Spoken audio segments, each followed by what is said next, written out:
Assalamu alaikum, barkanmu da warhaka. Sunana Safiya Jibril Abubakar. Kada ku manta, dukkanku masu raino ne.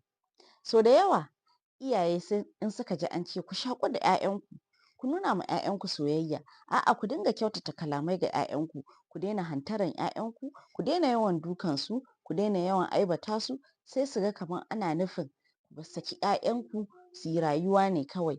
Ko kuma wasu su ce, ai sun ga 'ya'yan da aka shaƙu da su, 'ya'yan da aka nuna musu soyayya, sun shiga university kuma sun lalace.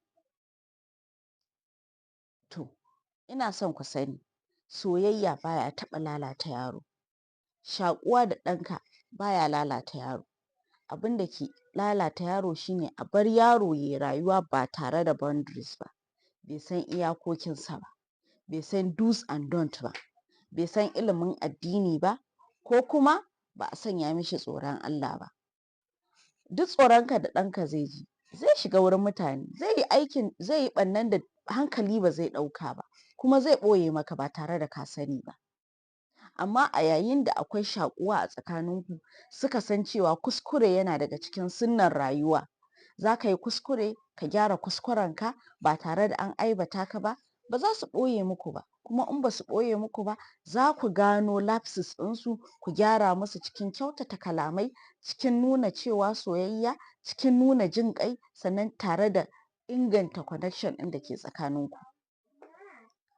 Idan aka ce kada ka yawaita dukan ɗanka, ba wai ana nufin ba za a dake shi in yayi abin duka ba.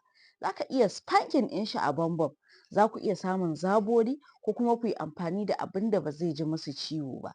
Cikin dukan ma za a yi shi cikin soyayya ne da tausayawa, don su fahimci girman laifin da suka yi. Ba wai yau duka, gobe duka, jibi hantara, gata zagi. At the end of the day, kuna iya samun yara masu tarbiyya waɗanda suke jin tsoron ku, amma babu mu'amalat, babu tausayawa, babu tolerance. Kar ku manta, dukkanku masu raino ne.